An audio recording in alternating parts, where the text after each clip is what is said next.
The red envelope.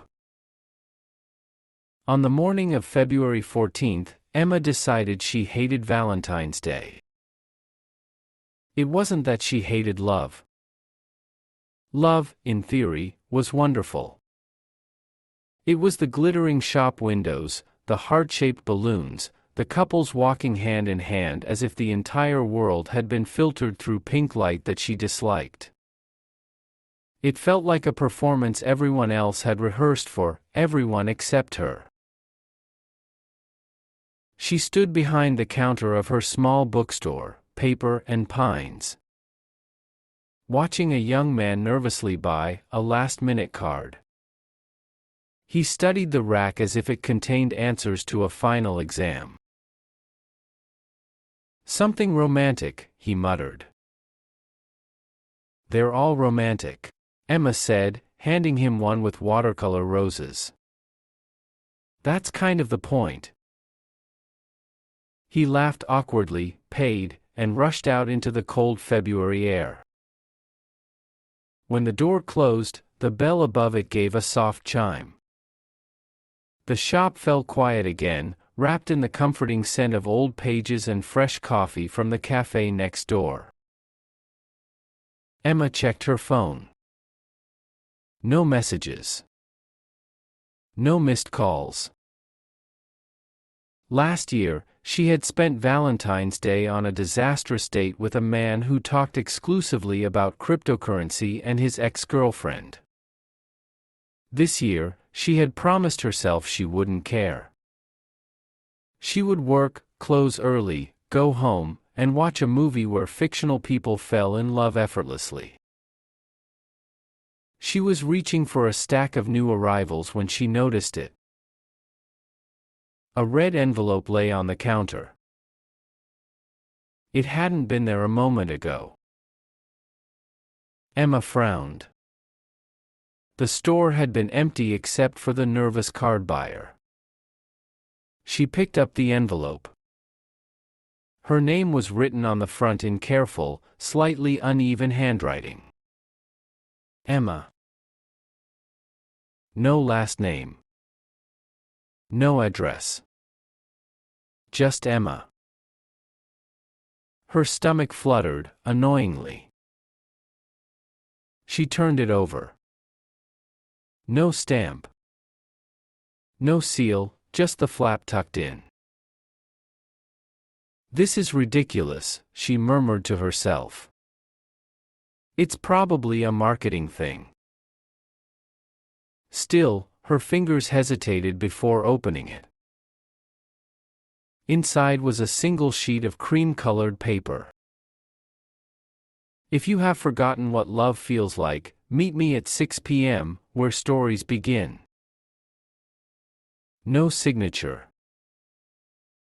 "That's not cryptic at all," she said aloud. "Where stories begin." She looked around her bookstore.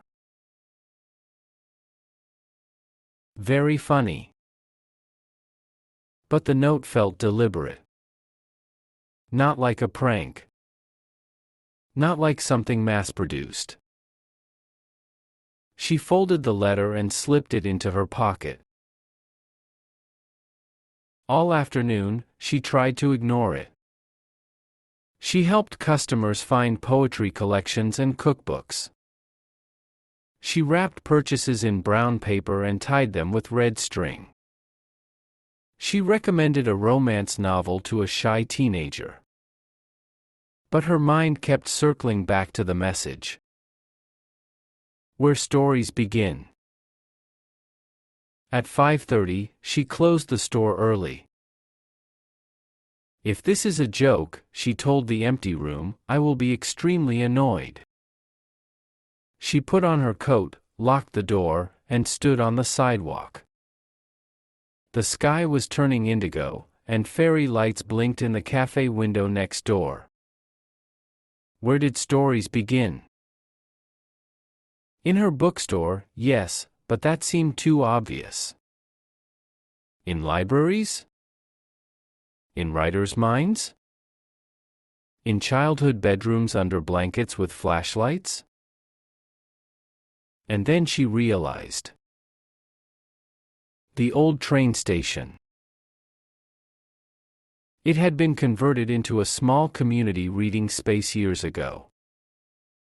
Before that, it had been the place where people arrived and left, where reunions and goodbyes unfolded. Where stories started. She hadn't been there in months. Her heart thudded as she walked the 6 blocks, telling herself she was only curious. Only mildly intrigued. Not hopeful. Definitely not hopeful. The station building glowed softly when she arrived. Through the tall windows, she could see rows of bookshelves and scattered armchairs. A few paper hearts hung from the ceiling, subtle decorations put up by volunteers. She checked her watch. 5:58 p.m. This is absurd, she whispered, but she opened the door. The room was empty. Almost. At the far end, near the old ticket booth, someone stood with their back turned. He was tall, wearing a navy coat. His hair was slightly too long, curling at the collar. Emma's breath caught. Daniel? He turned. And there he was, Daniel, who used to spend entire afternoons in her bookstore before he moved to another city 2 years ago. Daniel, who argued passionately about classic novels and left sticky notes with favorite quotes tucked between pages. Daniel, who had once almost kissed her in the poetry aisle before both of them laughed and stepped back, afraid of changing what they had. "Hi Emma," he said softly. Her mind struggled to catch up with reality. You left." "I did." "You didn't say goodbye properly." "I know." Silence stretched between them, heavy with everything unsaid. "Was it you?" she asked, touching the envelope in her pocket. He nodded. "I wasn't sure you'd come." "I almost didn't." He smiled, the same crooked smile that used to make her forget entire conversations. "I moved back last month," he said. "I walked past your bookstore 3 times before I had the courage to go in. But you were always busy." "So you chose dramatic mystery instead?" she asked. It seemed appropriate for Valentine's Day. She laughed despite herself. The sound echoed lightly in the high-ceilinged room. "Why here?" she asked. Daniel looked around. "Because this is where stories begin. And because ours never really ended." It just paused. Her heart, traitorous and brave, softened. "I thought you forgot," she admitted. "About us. About what almost happened." "I didn't forget," he said. "I just thought you deserved someone who was staying." "And now?"